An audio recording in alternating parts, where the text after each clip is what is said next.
Hello दोस्तों, आप सभी का मेरे यूट्यूब चैनल आरएम एजुकेशन पर स्वागत है। आज हम पढ़ेंगे माध्यमिक शिक्षक वर्ग 2 का प्रैक्टिस सेट नंबर 17, जिसमें भाग बा मुख्य विषय विज्ञान के 120 क्वेश्चन देखेंगे। तो हमें पार्ट 1 में प्रश्न संख्या 1 से 60 तक कंप्लीट करेंगे और प्रश्न संख्या 61 से 120 तक अगले वीडियो में कंप्लीट करेंगे। तो चलिए, यह वीडियो अगर आपको पसंद आता हो तो वीडियो को लाइक करें, चैनल को सब्सक्राइब करें। प्रतिदिन ऐसे ही नए नए प्रैक्टिस सेट साथ में पीडीएफ के साथ पाने के लिए। तो चलिए, आज का हमारा वीडियो स्टार्ट करते हैं। तो क्वेश्चन नंबर पहला, अनुवांशिकी की इकाइयां हैं। तो अनुवांशिकी की इकाइयां हैं जीन।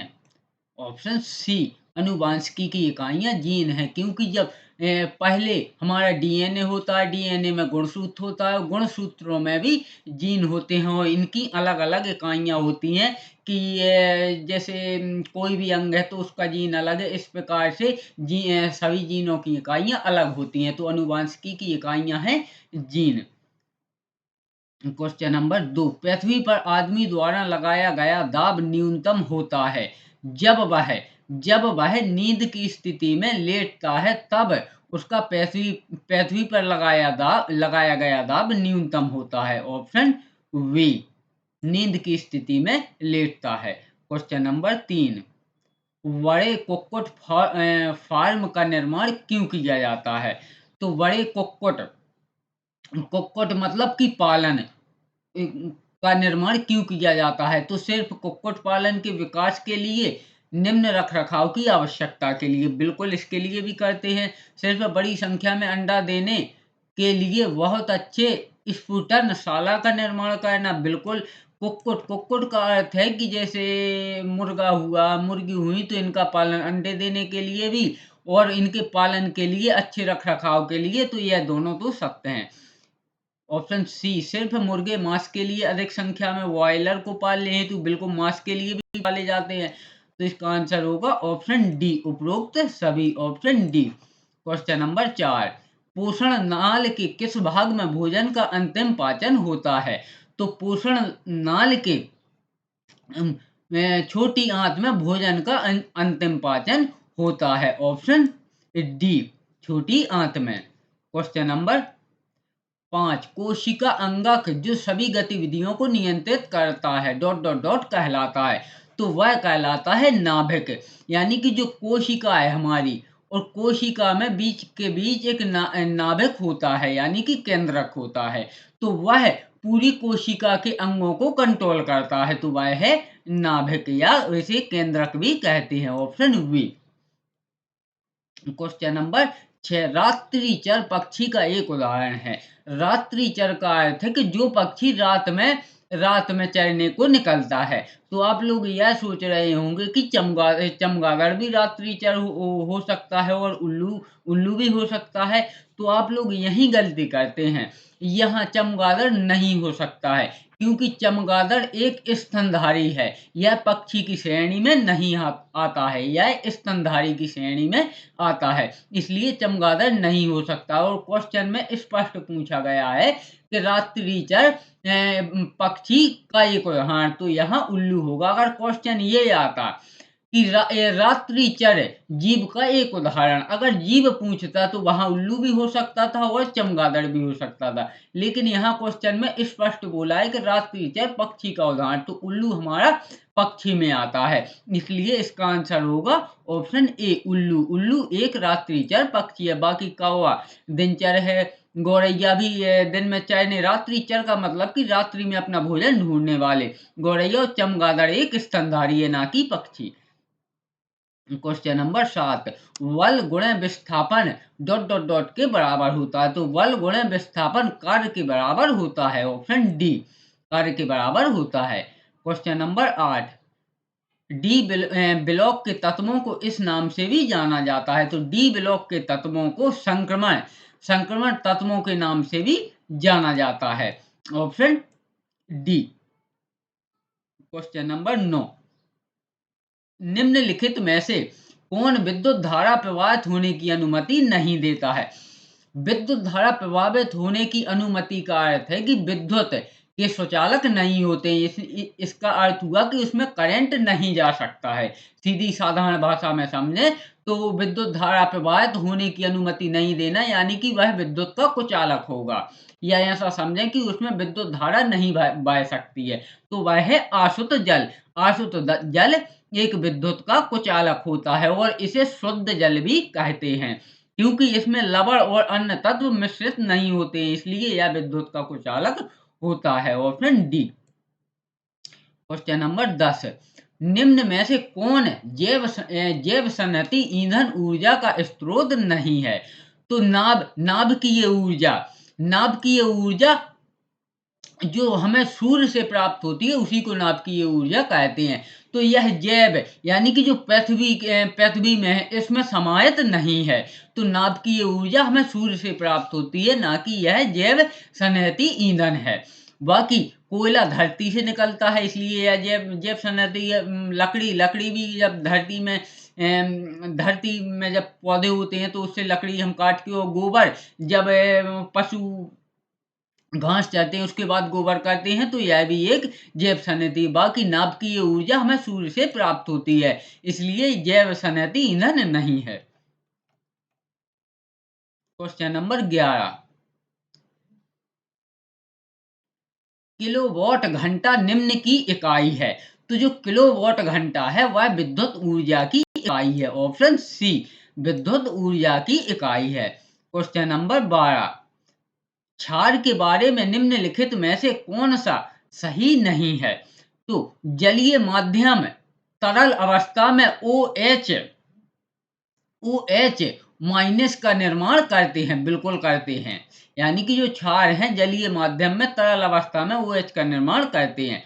स्वाद में कड़वे होते हैं, बिल्कुल क्षार स्वाद में कड़वे होते हैं, अम्ल स्वाद में खट्टे होते हैं, तो यह भी सही है। लाल लिटमस को नीले में परिवर्तित कर देते हैं, बिल्कुल। लाल लिटमस को यानी कि अगर हम क्षार में लाल लिटमस को डालें तो वह नीला हो जाएगा, यानी कि लाल लिटमस को नीले में परिवर्तित कर देता है। यह भी सत्य है। ऑप्शन डी, धातुओं और बाइकार्बोनेटों के साथ अभिक्रिया H2O CO2 और लवण बनाते हैं, यह गलत है। क्योंकि धातुओं और बाइकार्बोनेट के साथ अभिक्रिया करके यह H2 और CO2 नहीं बनाती है। ऑप्शन डी, यह गलत कथन है।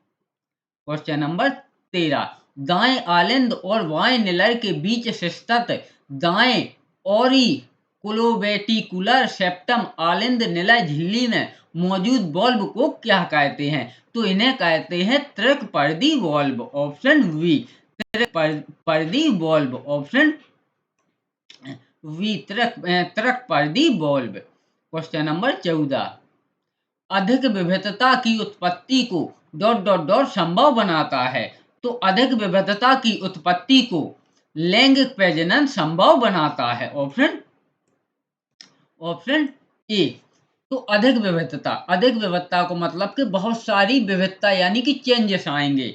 लैंगिक जनन वह जनन होता है जिसमें नर और मादा दोनों की आवश्यकता होती है। जैसे कि स्त्री और पुरुष जब आपस में निषेचन क्रिया करेंगे तब एक नई संतति का जन्म होगा, उसे लैंगिक प्रजनन कहते हैं। तो इसमें यानी अधिक विविधता यानी कि असमानताएं, यानी कि बदलाव लैंगिक प्रजनन में अधिक संभावना होती है। जबकि अलैंगिक जनन में एक ही जीव उसमें नर और मादा की जरूरत नहीं पड़ती है। एक ही जीव नई संतति को जन्म देता है। जैसे कि हाइड्रा हुआ, मतलब कि अपने शरीर के ही दो टुकड़े करके अलग हो जाते हैं, एक नई संतति को जन्म दे देते हैं, तो उसे अलैंगिक जनन कहते हैं। लेकिन वह अधिकतर समान होते हैं, उनमें अधिक विविधता नहीं होती है। तो इसका आंसर होगा ऑप्शन ए। तो आप इन पॉइंटों को भी याद रखें, ये सभी पॉइंट आप लोगों के क्योंकि इनसे भी बहुत सारे क्वेश्चन बनते हैं। क्वेश्चन नंबर 15, शुक्राणु कहाँ बनते हैं? तो जो पुरुष है, पुरुष के शरीर में शुक्राणु बनती है, और मादा जो महिला है उसके शरीर उसका जो अंडाशय होता है उसमें अंडकोशिका बनती हो। पुरुष पुरुष का जो शुक्राणु होता है, यानी कि महिला महिला महिला की अंडकोशिका, पुरुष का शुक्राणु जब निषेचन करते हैं और उसके बाद जाइगोट का निर्माण होता है और वह गर्भ गर्भ में धारण हो जाता है। उसके बाद वहीं पर बच्चे का जो भ्रूण है उसका विकास होता है। तो जो शुक्राणु है पुरुष के, वह वृषण में बनते हैं। ऑप्शन ए, वृषण में। क्वेश्चन नंबर 16, परमाणु का कौन सा भाग विद्युत धारा का निर्माण करता है? तो परमाणु का इलेक्ट्रॉन इलेक्ट्रॉन भाग विद्युत धारा का निर्माण करता है। Option C. और इलेक्ट्रॉन पर ऋणात्मक चार्ज होता है, यानी कि जो इलेक्ट्रॉन होते हैं इन पर जैसे कोई परमाणु है तो उसमें न्यूट्रॉन, प्रोटॉन और इलेक्ट्रॉन होते हैं। तो इलेक्ट्रॉन पर होता है ऋणात्मक चार्ज और प्रोटॉन पर होता है धनात्मक चार्ज, और जो न्यूट्रॉन होता है वह उदासीन होता है। यहाँ प्रोटॉन और पॉजिट्रॉन एक ही बात है, एक ही बात है, क्योंकि पॉजिट्रॉन पर भी धनात्मक होता है, या उसे पॉजिट्रॉन कह लें या प्रोटॉन कह लें, इन पर धनात्मक चार्ज होता है, जबकि इलेक्ट्रॉन पर ऋणात्मक चार्ज होता है। और जो न्यूट्रॉन है यह उदासीन होता है, ना इस पर धनात्मक चार्ज होता है और ना इस पर ऋणात्मक चार्ज होता है। क्वेश्चन नंबर 17, धावन सोडा के एक अणु में पानी के कितने अणु मौजूद होते हैं? तो धावन सोडा के एक अणु में पानी के 10 अणु मौजूद होते हैं। Option A. क्वेश्चन नंबर 18, निम्नलिखित में से कौन सा प्रोटोकॉर्डेटा से संबंधित है? तो एम एम्फियोक्स प्रोटोकॉर्डेटा से संबंधित है। Option A, amphioxus. Question number 19, किसी पदार्थ को एक अवस्था से दूसरी अवस्था में कैसे परिवर्तित किया जा सकता है? तो किसी पदार्थ को एक अवस्था से दूसरी अवस्था में परिवर्तित करने के लिए ऊष्मीय ऊर्जा को अवशोषित और विकिरित करके परिवर्तित किया जा सकता है। ऑप्शन सी, ऊष्मीय ऊर्जा को अवशोषित और विकिरित करके। Option C. क्वेश्चन नंबर 20, एक कार्बनिक यौगिक में एंजाइमों की क्रिया द्वारा होने वाला एक धीमा रासायनिक परिवर्तन जो छोटे अणु उत्पन्न करता है डॉट डॉट डॉट कहलाता है। तो वह कहलाता है किण्वन। ऑप्शन ए, किण्वन। और किण्वन विधि द्वारा एल्कोहल यानी शराब का निर्माण होता है। ऑप्शन ए। क्वेश्चन नंबर 21, निम्नलिखित में से कौन आयोडीन तथा पोटेशियम का प्रचुर स्रोत है? तो केल्प है इसमें आयोडीन भी बहुत निकलता है और पोटेशियम भी बहुत निकलता है। तो यह एक आयोडीन और पोटेशियम का प्रचुर स्रोत है। ऑप्शन ए, केल्प। क्वेश्चन नंबर 22, मुख की गुहिकाएं, रक्त वाहिकाएं, हृदय इत्यादि निम्न के साथ रेखित किए जाते हैं। तो यह किए जाते हैं सल की उपकला के साथ रेखित किए जाते हैं। ऑप्शन ए, सल की उपकला।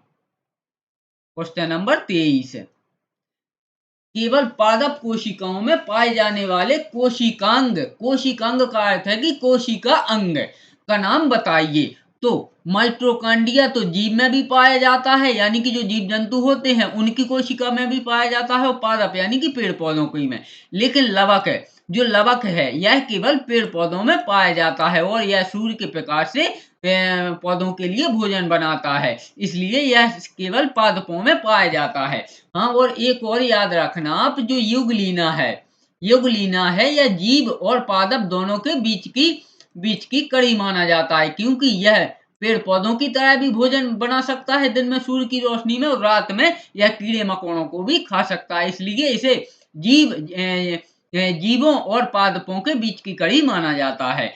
तारकेंद्र यह पादप में भी होता है और जीव में भी होता है। लयन का यह पादप में भी होता है और जीव में भी होता है, लेकिन लवक केवल पादप में होता है। Option C.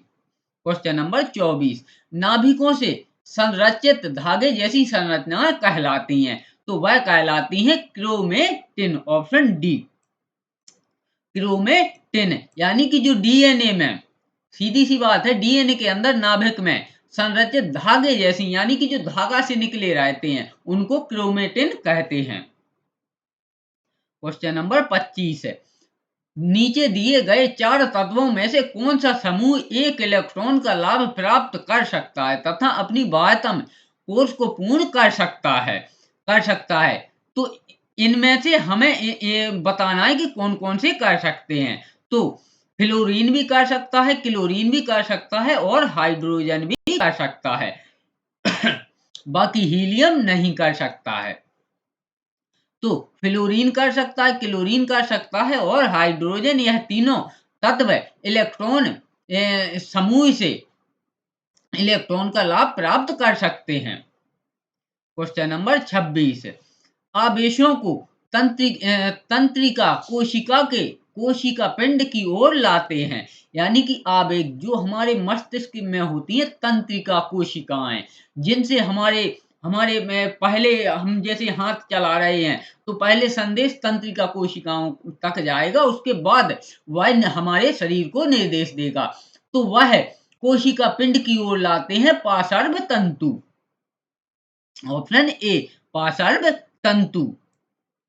क्वेश्चन नंबर 27, इस उपकरण का इस्तेमाल मैदान से खरपतवार हटाने के लिए किया जाता है। तो वह किया जाता है कल्टीवेटर का। ऑप्शन डी कल्टीवेटर का उपयोग जो हमारे खेत होते हैं या मैदान होते हैं उनमें जो खरपतवार जैसे घास वगैरह कुछ भी हो जाता है तो उसके लिए कल्टीवेटर का उपयोग किया जाता है खरपतवार को हटाने के लिए। क्वेश्चन नंबर 28, अंतरास्त्रावी ग्रंथियों को इस नाम से भी जाना जाता है। तो अंतरास्त्रावी ग्रंथियों को नालिका विहीन ग्रंथि के नाम से भी जाना जाता है। ऑप्शन ए। अब कुछ इसके बारे में डिटेल से समझिए, क्योंकि जो अंतःस्त्रावी ग्रंथियां हैं, देखो हमारे शरीर में 3 प्रकार की ग्रंथियां होती हैं, एक अंतःस्त्रावी ग्रंथियां, एक बाह्यस्त्रावी ग्रंथियां और एक होती हैं मिश्रित ग्रंथियां। तो जो बाह्य ग्रंथियां होती तो वह शरीर के अंदर ही हैं, लेकिन जो वो और बाह्यस्त्रावी ग्रंथियां होती हैं वह एंजाइम छोड़ती हैं, और जो अंतःस्त्रावी ग्रंथियां हैं वह हार्मोन्स छोड़ती हैं, और जो मिश्रित ग्रंथि होती हैं वह एंजाइम भी छोड़ती हैं और हार्मोन भी छोड़ती हैं। तो जो बाह्यस्त्रावी ग्रंथियां हैं उनके लिए उन्हें अपना कोई भी जैसे एंजाइम छोड़े तो उसको छोड़ने के लिए, क्योंकि वह उसे खून में नहीं मिलने देते हैं, इसलिए एंजाइम को छोड़ने के लिए उन्हें नालिका की जरूरत होती है। तो जो बाह्यस्त्रावी ग्रंथियां उसमें नालिका की जरूरत होती है, और अंतःस्त्रावी ग्रंथियां वह अपने हार्मोन सीधे खून में छोड़ती हैं, इसलिए उन्हें नालिका की जरूरत नहीं होती है। जैसे कि यहाँ पूछा गया है, तो वह एक नालिका विहीन ग्रंथि होती हैं, और जो मिश्रित ग्रंथियां होती हैं वह एंजाइम भी छोड़ती हैं और हार्मोन्स भी छोड़ती हैं। जैसे कि हमारा अग्नाशय है, तो यह जो हमारा भोजन है उसको पचाने के लिए एंजाइम भी छोड़ता है, और जैसे इंसुलिन भी हमारा अग्नाशय यानी कि पेंक्रियाज ही छोड़ता है, जिससे हमारे शरीर में जो शुगर का लेवल होता है वह कंट्रोल होता है, ग्लूकोज को ग्लाइकोजन में परिवर्तित करता है। तो अंतःस्त्रावी ग्रंथियां नालिका विहीन ग्रंथियां होती हैं, बाह्यस्त्रावी ग्रंथियां नालिका युक्त ग्रंथियां होती हैं। फिलहाल इसका आंसर है ऑप्शन ए नालिका विहीन। अगर आप लोग फिर भी चाहते हैं कि अंतःस्त्रावी ग्रंथियां, बाह्य ग्रंथियां और मिश्रित ग्रंथियां, इस पर आपको डिटेल वीडियो चाहिए तो कमेंट कर दें, मैं एक इस पर डिटेल वीडियो भी बना दूंगा। क्वेश्चन नंबर 29, जब एक वस्तु शिस्तत हो तो उत्तल लेंस से बनने वाला प्रतिबिंब वस्तु से बड़ा, आभासी एवं सीधा होगा। तो वह होगा F1 और 0 के बीच की स्थिति में। ऑप्शन बी F1 और 0 के बीच की स्थिति में। क्वेश्चन नंबर 30, निम्न में से कौन सा एक प्राकृतिक संसाधन नहीं है। तो धूप है। धूप, अब जैसे सूर्य धूप दे रहा है तो इसे किसी मनुष्य ने तो बनाया नहीं है, यानी कि जो चीजें मनुष्य द्वारा ना बनाई गई हो वह प्राकृतिक कहलाती है, जो मनुष्य द्वारा बनाई गई हो वह कृत्रिम कहलाती है। तो धूप हमें सूर्य देता है, यह मनुष्य द्वारा नहीं बनाई गई, इसलिए यह प्राकृतिक संसाधन है। हवा भी एक प्राकृतिक संसाधन है, लेकिन जो बिजली है यह मानव द्वारा बनाई गई है, इसलिए यह एक प्राकृतिक संसाधन नहीं है। बाकी पानी यानी कि जल, यह भी एक प्राकृतिक संसाधन है। क्वेश्चन नंबर 31, जिम्नोस्पर्म को सामान्यतः बीजधारी कहा जाता है क्योंकि इसमें पुष्प का अभाव होता है तथा इनके बीजों का विकास किसी विशिष्ट जनन अंग अंडाशय में नहीं होता है, बल्कि वे पादप की जनन संरचनाओं की तरह सतह पर ही विकसित होते हैं। तो वह होते हैं नग्न, ऑप्शन वी। वह नग्न विकसित होते हैं, ऑप्शन वी।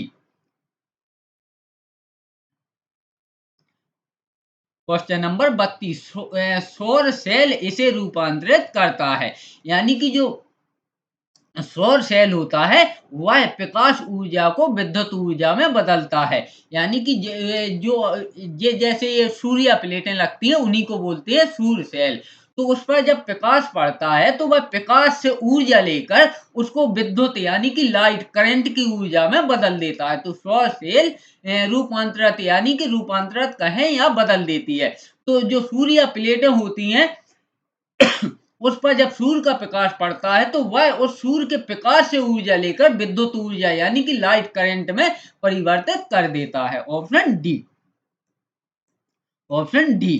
क्वेश्चन नंबर 33, बीजों के अंकुरण में श्वसन को प्रदर्शित कर रहे प्रयोग में पोटेशियम हाइड्रोक्साइड KOH का उपयोग निम्न के लिए किया जाता है। तो यह किया जाता है बीजों द्वारा अवमुक्त जल वाष्प अवशोषित करने के लिए, ऑप्शन बी। बीजों द्वारा अवमुक्त जल वाष्प अवशोषित करने के लिए। क्वेश्चन नंबर 34, जीव विज्ञान की शाखा जो कि ऊतकों और उनके संगठन के अध्ययन से संबंधित है डॉट डॉट डॉट कहलाती है। तो वह कहलाती है ऊतक विज्ञान, ऑप्शन बी। ऊतक विज्ञान। पहले तो आप ये समझिए कि ऊतक किसे कहते हैं।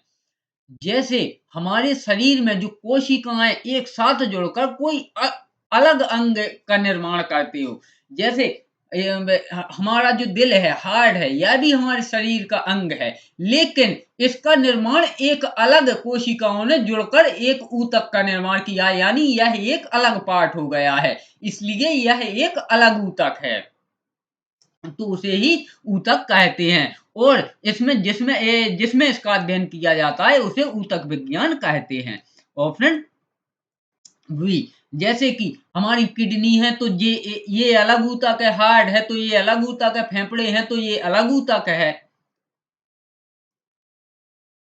क्वेश्चन नंबर 35, निम्नलिखित में से कौन सा रिक्तिका का कार्य नहीं है।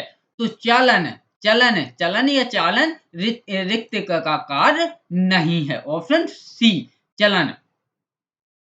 चलन का अर्थ है कि जो पेड़ पौधों में भोजन बनता है, नीचे से पानी खींचना है, तो यह रिक्तिकाओं का कार्य नहीं है, यह जाइलम और फिलोएम का होता है। बाकी कोशिका को दृढ़ता और स्फूर्ति प्रदान करना यह भी रिक्तिका का कार्य है। संचयन यानी कि किसी भी चीज को स्टोर रखना यह भी रिक्तिका का कार्य है। और अपशिष्ट, जिस प्रकार से हम अपशिष्ट जैसे बाथरूम करते हैं, लेटरिंग करते हैं, अपशिष्ट बाहर निकालते हैं, तो इसी प्रकार से पेड़ पौधे भी निकालते हैं, तो वह भी रिक्तिका का कार्य होता है, लेकिन चलन रिक्तिका का कार्य नहीं होता है, ऑप्शन सी। क्वेश्चन नंबर 36, जी का मान का अर्थ है कि गुरुत्वाकर्षण का मान। जहां भी आपको जी लिखा देखे समझिए कि वहां गुरुत्वाकर्षण की बात हो रही है। जी का मान यानी गुरुत्वाकर्षण का मान पृथ्वी के केंद्र की ओर जाने पर कम होता है, यानी जो हमारी पृथ्वी बीचों बीच है, अगर हम वहां खड़े रहेंगे तो गुरुत्वाकर्षण कम होगा, और जैसे ही हम ध्रुवों की ओर कहीं भी चाहे उत्तर की तरफ जाएं या दक्षिण की तरफ जाएं तो वहां पर गुरुत्वाकर्षण उतना ही बढ़ता जाएगा, ऑप्शन बी। पृथ्वी के केंद्र की ओर जाने पर कम होगा जबकि ध्रुवों की ओर जाने पर बढ़ेगा। Question number 37, dot dot dot के प्रजनन संबंधी भाग फूल में स्थित होते हैं। तो एंजियोस्पर्म के प्रजनन संबंधी भाग फूल में स्थित होते हैं, ऑप्शन सी। एंजियोस्पर्म के। क्वेश्चन नंबर 38, सोडा एसिड अग्निशामक यंत्रों में उपयोग किया जाने वाला लवण है। लवण है तो वह है sodium hydrogen carbonate, option C. यानी कि अग्निशामक यंत्रों में जैसे कहीं आग लग जाती है तो वहां बुझाने के लिए जो जिन यंत्रों का प्रयोग किया जाता है उसमें सोडियम हाइड्रोजन कार्बोनेट का उपयोग किया जाता है, option C sodium hydrogen carbonate. Question number 39, निम्नलिखित में से कौन सा पौधे के तने के माध्यम से प्रजनन करता है। तो जो हमारा गुलाब का पौधा है यह पौधे की तने के माध्यम से प्रजनन करता है, यानी कि अगर आप गुलाब को तने से काट कर और दूसरी जगह उसको रोपित कर दें तो एक नया पेड़ बन जाएगा। तो पौधे के तने के माध्यम से गुलाब प्रजनन करता है। क्वेश्चन नंबर 40, शुक्राणु अस्थायी रूप से ... में रखे जाते हैं। तो शुक्राणु, जैसा कि मैंने ऊपर भी चैप्टर में आपको समझाया, शुक्राणु जो कि पुरुष में बनते हैं,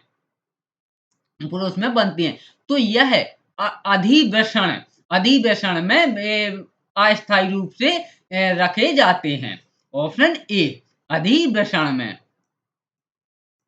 जबकि निर्माण इनका वेषण में होता है और अस्थायी रूप से रखे जाते हैं अधिवेशन में। क्वेश्चन नंबर 41, धरती से टकराने से तुरंत पहले 2 किलोग्राम द्रव्यमान की वस्तु की गतिज ऊर्जा 40 जूल है, इसे किस ऊंचाई से गिराया गया था। तो इसे गिराया गया था 20 मीटर की ऊंचाई से, ऑप्शन सी 20 मीटर की ऊंचाई से। तब उसकी गतिज ऊर्जा 400 जूल हुई, ऑप्शन सी।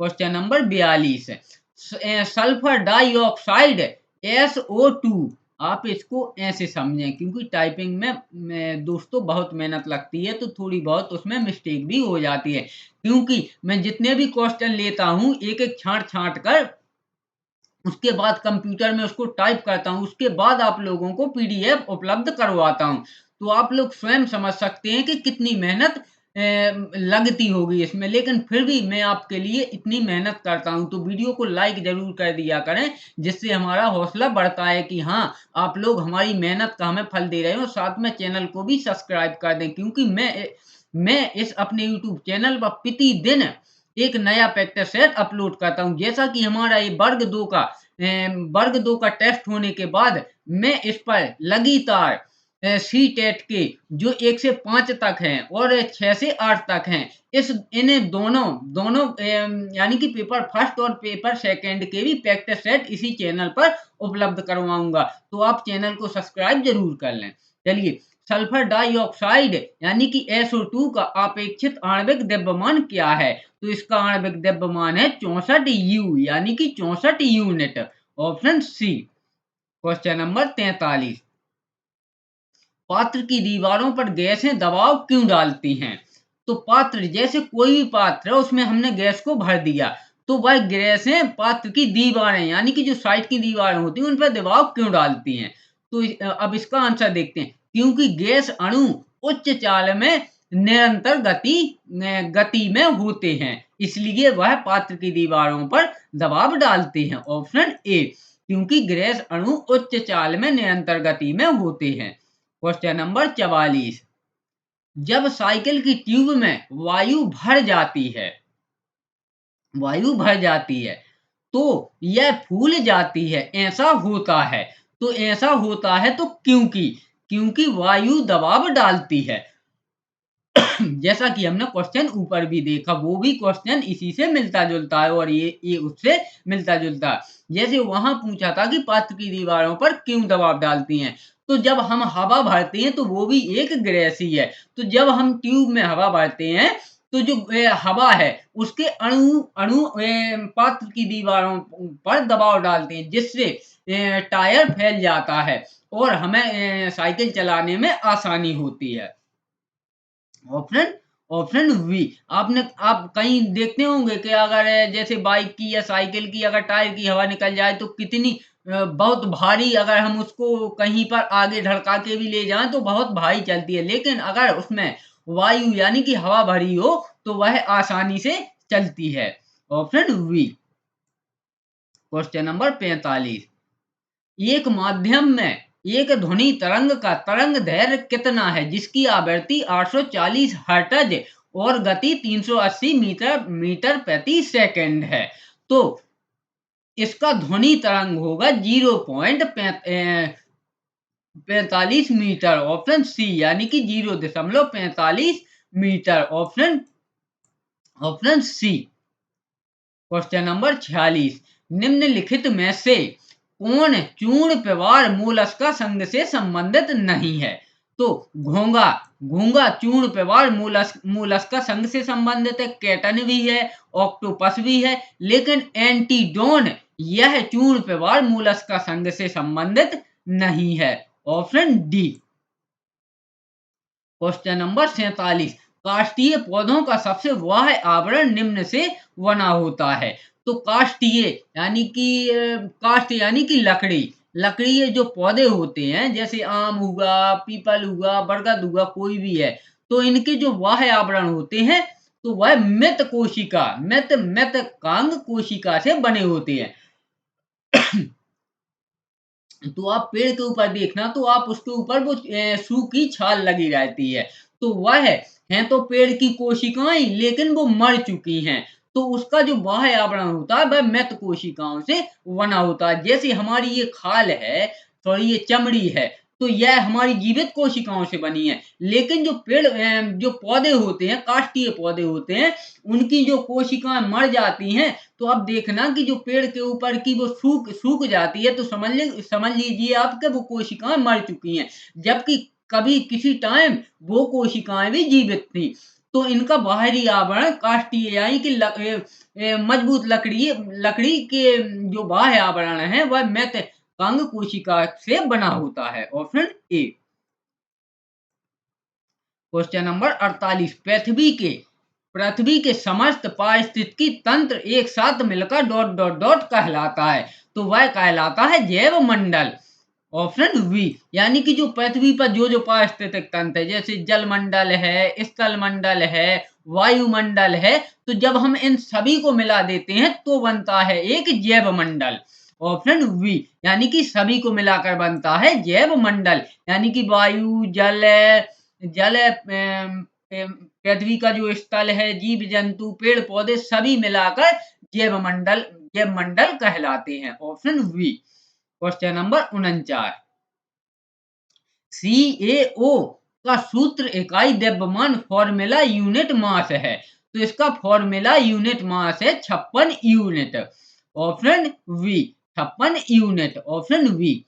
क्वेश्चन नंबर 50, यद्यपि ऊनी स्वेटरों में छोटे छिद्र होते हैं पर ये हमें गर्म रखते हैं, क्योंकि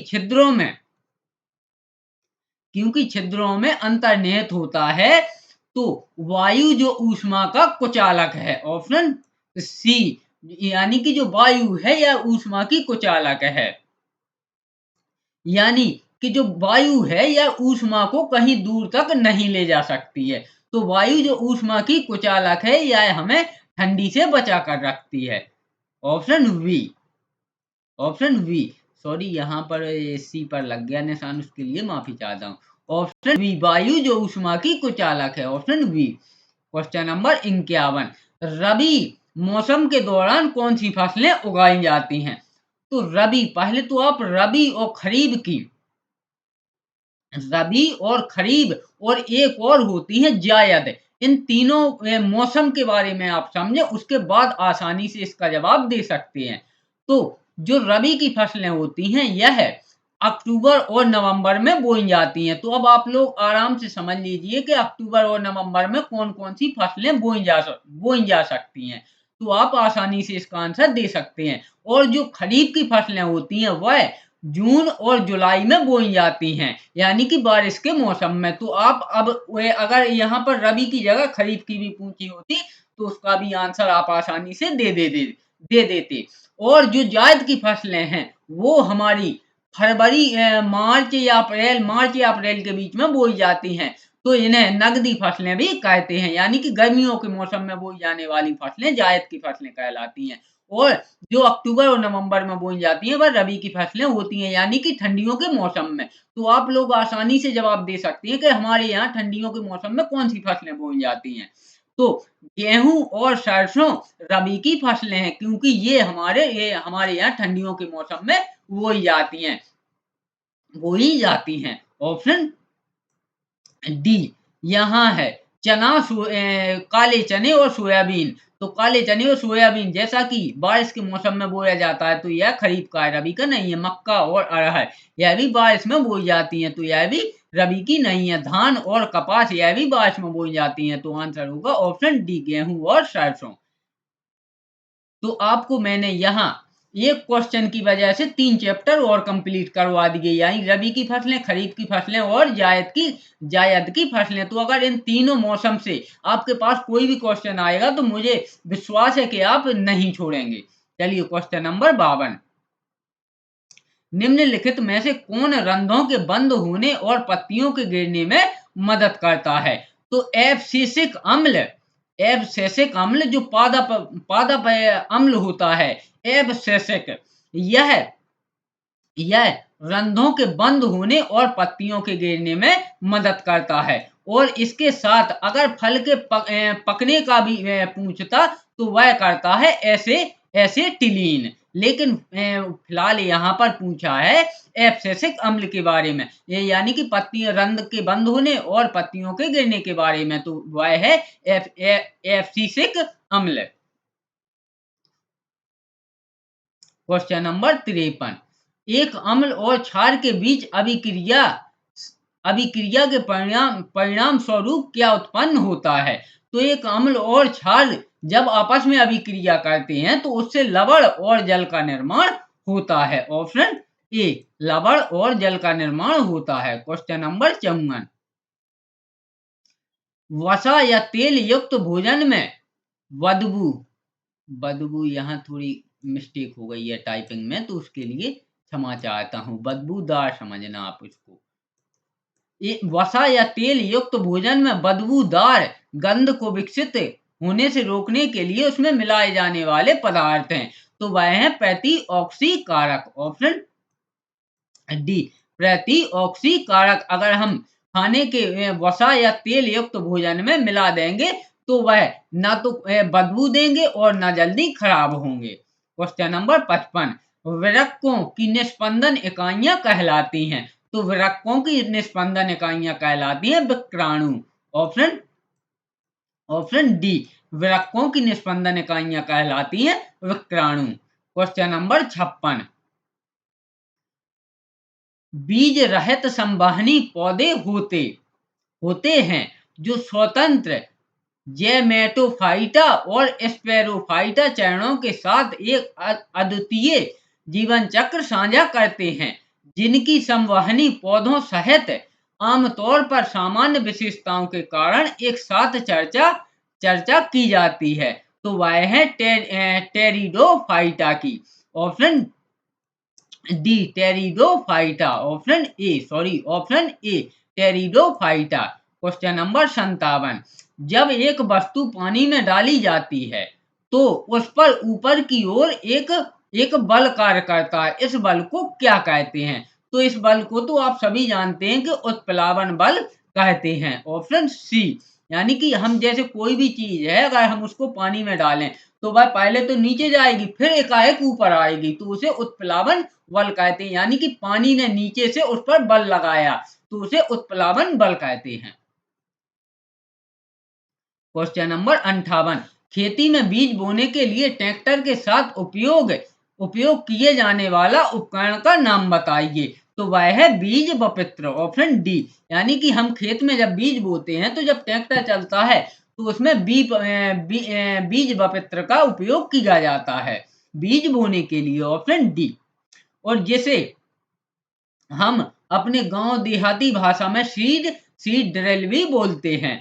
तो अब आपको बिल्कुल आसानी से समझ में आ गया। अभी बीज बपित्र बोला था तो समझ में नहीं आया होगा, लेकिन सीड ड्रिल बोल दिया तो आप लोगों को आसानी से समझ में आ गया होगा। यानी कि जो चने, सरसों ये सीड ड्रिल से बोए जाते हैं तो उसी को बीज वापत्र बोलते हैं। Option D. Question number 59, voltage की इकाई निम्न है, तो वोल्टेज की इकाई है वोल्ट। ऑप्शन सी। वोल्टेज की इकाई है volt. Option C. Question number 60 और आज के हमारे इस वीडियो का अंतिम प्रश्न,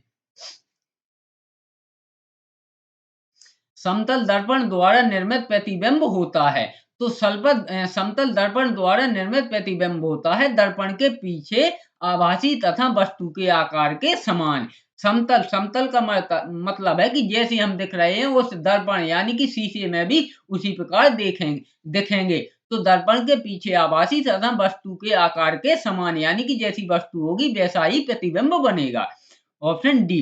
इस प्रकार हमने माध्यमिक शिक्षक वर्ग 2 का प्रैक्टिस सेट नंबर 17 का पार्ट 1 जिसमें क्वेश्चन नंबर 1 से 60 तक कंप्लीट किए। अब जो क्वेश्चन नंबर 61 से 120 तक है वह हम अगले वीडियो में कंप्लीट करेंगे। इस प्रकार हमारा माध्यमिक शिक्षक वर्ग 2 का प्रैक्टिस सेट नंबर 17 का 17 प्रैक्टिस सेट 17 कंप्लीट हो जाएगा, जो कि भाग वा का मैंने विज्ञान विषय का लिया है जिसमें 120 क्वेश्चन आने हैं। तो चलिए, अगर आपको आज का वीडियो पसंद आया हो तो वीडियो को लाइक करें और चैनल को सब्सक्राइब जरूर करें प्रतिदिन ऐसे ही नए नए प्रैक्टिस सेट पाने के लिए। आज मैंने आज के इस वीडियो में बहुत ही विश्लेषण करके समझाया है, लेकिन वीडियो काफी लंबी हो गई है। तो अगर आप लोगों को वीडियो छोटी चाहिए तो मैं इतना विश्लेषण नहीं करूंगा, और अगर आप लोगों को ऐसे ही वीडियो चाहिए तो आप कमेंट्स में जरूर कह दें कि सर आप विश्लेषण करके बताइए या केवल आंसर बताऊं। तो चलिए, वीडियो अंत तक बने रहने के लिए धन्यवाद।